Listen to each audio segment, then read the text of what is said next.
ఇంత కన్ఫ్యూజన్, ఇంత గందరగోళం జరుగుతూ ఉంది. ప్రపంచం మీడియాను, ప్రపంచాన్ని మొత్తాన్ని ఇది ఆకర్షిస్తూ ఉంది. సస్పీషియస్ డెత్ అని చెప్పి ఈవెన్ ట్రంప్ దాకా నోటీసులు వెళ్ళిపోయింది. ట్రంప్ దాకా ఇన్ఫర్మేషన్ ఉంది. కేపాల్ ఫోన్ చేసాడు, మా సైడ్ నుంచి మేము చెప్పాం. నేను కూడా మొన్న నైట్ వైట్ హౌస్లో ఉన్న అడ్మినిస్ట్రేషన్ డిపార్ట్మెంట్ ఫోన్ చేసి అక్కడ ఉన్న వారితో నేను కూడా మాట్లాడాను. ట్రంప్ దాకా ఆల్రెడీ ఇన్ఫర్మేషన్ వెళ్ళిపోయింది. ప్రపంచం మొత్తం కూడా కూస్తూ ఉంది. ఇది ఖచ్చితంగా యాక్సిడెంట్ కాదు, మర్డర్ అని చెప్పి. మళ్ళీ ఇప్పటిదాకా వీళ్ళు వీడియో ఎవరైతే బయట పెట్టారో, పోలీస్ డిపార్ట్మెంట్ పెట్టలేదు, నేను వారి గురించి మాట్లాడట్లేదు. ఇప్పుడు ఎవరైతే బయట పెట్టారో నిద్రపోయారో ఆయన రోజులు అని చెప్పి అడుగుతా ఉన్నాను. ఇప్పుడు ఎందుకు పెట్టారని చెప్పి అడుగుతా ఉన్నాను. ఇన్ని రోజులు ఏం చేశారని చెప్పి అడుగుతా ఉన్నాను. ఆయనే ప్రవీణ్ అని చెప్పి నీగట తెలిసిందని చెప్పి నేను అడుగుతా ఉన్నాను. 6 రోజులు అయిపోయిన తర్వాత ఈ 2 రోజులు 3 రోజుల్లో ఒక డ్రామా సృష్టించి కేసును క్లోజ్ చేయాలని చెప్పి, తప్పుదావ పట్టించాలని చెప్పి, నిందితుల్ని నువ్వు వెనకేసుకొని వాళ్ళని కాపాడుకోవాలని చెప్పి అక్కడ ఎవరో డూప్లికేట్ ప్రవీణ్ని పెట్టించి మీరు చేశారా అనేది కూడా లోకం కూడా కూస్తూ ఉన్నది. ఆ కోణంలో కూడా ఆలోచన చేస్తే అలాగ అయి ఉండొచ్చుగా. అంటే ప్రస్తుతం పాస్టర్ ప్రవీణ్ చనిపోక ముందు వరకు ఆయన చేసిన వ్యాఖ్యలు కానీ ఇంతవరకు ఎప్పుడు బయటకు రాలేదు. ఎవరో మత పెద్దలు చూచుడు తప్ప. కానీ చంపాల్సిన అవసరం ఎవరికి ఉంది ఇప్పటికీ? అంటే మళ్ళీ అడుగుతున్నాను, అంటే ఇది ఇప్పుడు దాచాల్సిన అవసరం ఎవరికి ఉంది?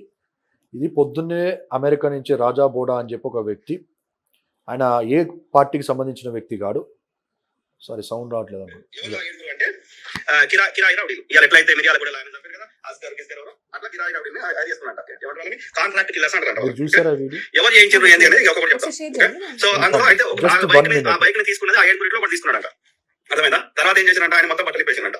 తర్వాత ఆయన ప్రవీణ్ బ్రదర్ వేసుకున్న జాకెట్ ని ఆ 7 ఒకటి తీసుకొని అది వాడు వేసుకొని ఆ బైక్ నట్టుడు పోయినట్టు.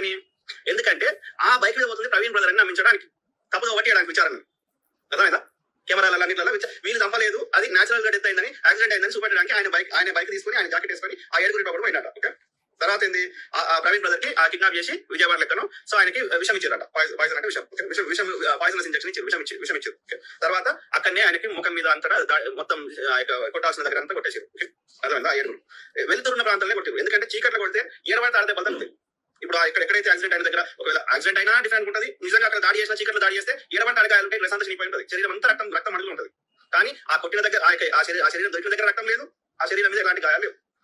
కాబట్టి డెఫినెట్లీ అది వెళ్తున్న ప్రాంతంలో చేసారు, విజయవాడలో చేసారు. సింపుల్. ఓకే, తర్వాత ఆ పాయిజనస్ ఇంజెక్షన్ తో పాటు ఏది గొంతులోకి మద్యం పోసారు. ఎందుకు పోసారు? ఆయన తాగి బండి నడిపి చచ్చిపోయిందని రిపోర్ట్లలో రావడానికి, ఫోరెన్సిక్ లో కానీ లేకపోతే ఈ పోస్ట్ మార్టం లో కానీ. ఓకే, అర్థమైందా? తర్వాత చంపేశారు అక్కడ విజయవాడ. తర్వాత ఏంది, ఆ తర్వాత ఏదో వేరే పెద్ద వాహనంలో, కార్లలో ఇంకా పెద్ద వాహనంలో శరీరాన్ని పట్టుకొని వచ్చారు, చచ్చిపోయిన శవాన్ని. తర్వాత ఆ శవానికి మళ్ళీ జాకెట్ వేసారు, ఆడ వండబెట్టారు, ఇది ఆ రోడ్ సైడ్ వండబెట్టి ఆయన మీద బైక్ పెట్టారు. సో అయితే ఇవంతటికి చంద్రబాబు నాయుడు ఆంధ్రప్రదేశ్ ముఖ్యమంత్రి చంద్రబాబు నాయుడు గారు ఆ ఐజీకి, పోలీస్ ఆఫీసర్ కి ఏమైనా ఇన్స్ట్రక్షన్ ఇచ్చిందంటే కేసుని సేమ్ డేలో క్లోజ్ చేయమని చెప్పిండట. ఎందుకని చెప్పిండు? ఎవరు చెప్పించారు ఆయనతోటి? మీ చాణక్యుడు. ఓకే, ఈ చాణక్యుడు ఎవరు మీరు అర్థం చేసుకోండి. అయితే మాకు ఇవ్వండి.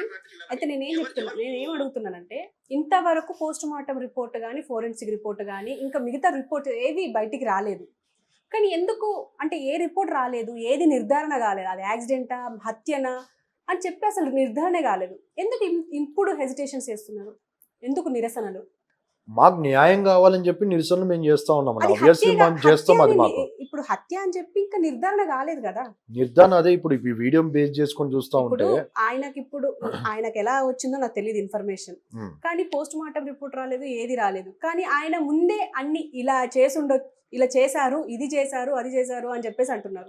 అంత క్లియర్ గా ఎలా చెప్పగలుగుతారు? వీడియో ఆయన మాట్లాడిన సుమారు 1:20 పైన ఉందండి. దానిలో కొన్ని విషయాలు ఆయన కొద్దిగా ఏమంటారంటే డైరెక్షన్ వేరే రూట్లో వేరే సబ్జెక్ట్లోకి వెళ్ళిపోయారు. కానీ కొన్ని విషయాలు ఆయన మాట్లాడి డైరెక్ట్ పేర్లు చెప్పారు. ఇప్పుడు ఆ వీడియో మీకు పంపిస్తాను. ఆల్రెడీ N9 వేరే ఛానల్స్ అన్నిట్లో ఆల్రెడీ లైవ్ వచ్చేసింది ఆయనది. అయితే ఆయన క్లియర్ గా చెప్పిన కొన్ని మాటలు ఏంటంటే, ఇలా చేశారు, చేపించిన వాళ్ళ పేర్లు కూడా చెప్పాడు ఆయన. నర్సాపురం ఎంపీ భూపతి రాజ్ అని చెప్పి, శ్రీనివాసరావు అని చెప్పి ఆయన పేరు చెప్పాడు. A1గా, A2గా చిన్నజీవస్వామి వెనకాలను చేపించి చిన్నజీవస్వామి పేరు చెప్పాడు. A3గా అమిత్ షా, చాణక్యుడు అంటే ఢిల్లీలో ఉన్న చాణక్యుడు, రాజనీతి చేసే చాణక్యుడు, ఆయన పర్మిషన్ తీసుకొని ఆయన ఓకే అంటే లేపేశారని చెప్పి అమిత్ షా గారి పేరు, చాలా పెద్ద వ్యక్తుల పేర్లు ఆయన అలిగేషన్ చేస్తూ వారి పేర్లు చెప్పారు. దాంట్లో చంద్రబాబు గారికి ఇన్స్ట్రక్షన్స్ ఉన్నాయి, 1 డేలో క్లోజ్ చేయాలి, ఇది పెద్దగా అయిపోతా ఉంది, ప్రభుత్వానికి చెడ్డ పేరు రాదు, బీజేపీ ఎంపీ చేపించాడు కాబట్టి వాళ్ళు ఇరుక్కునే పరిస్థితి కనబడుతుంది, వాళ్ళు తప్పించడానికి ఇది యాక్సిడెంట్ అని ప్రూవ్ చేయాలి. ఇప్పుడు అదే డ్రామా మొత్తం నడుస్తుందని చెప్పి క్లియర్గా కనబడతా ఉంది. ఇప్పుడు ఆయన చెప్పిన దాన్ని మనం సీరియస్గా తీసుకోలేము, కానీ ఆయన క్లూలు ఇస్తూ ఉన్నాడు, హింట్లు ఇస్తూ ఉన్నాడు. ఇప్పుడు ఆ కోణంలో కూడా ఇప్పుడు ఆయన అమెరికాలో ఉంటే ఖచ్చితంగా పోలీసు వారు అక్కడికి వెళ్ళాలి, ఇన్వెస్టిగేషన్ చేయాలి, ఆ కోణంలో కూడా మనం తీసుకురాలి, ఆయన దగ్గర ఉన్న ఆధారాలు ఏంటి, ఆయనకు చెప్పిన వారు ఏంటి. ఇప్పుడు హింట్ ఇస్తూ we're looking for the evidence. Police వారు కూడా ఎస్పీ గారు ఏమన్నా, నేను కూడా ఆయనకు పంపించాను, డిఎస్పీ గారికి నంబర్ పెడతాను, దేవా గారికి పంపించాను, మీకు ఏ ఎవిడెన్స్లు ఉన్నా ఏ అనుమానాలు ఉన్నా కూడా మాకు తెలియజేయండి అని చెప్పి క్లియర్గా అన్నారు. ఇప్పుడు ఆయన ఎవిడెన్స్లు ఇస్తూ ఉన్నాడు కదా, హింట్లు ఇస్తూ ఉన్నాడు, క్లూ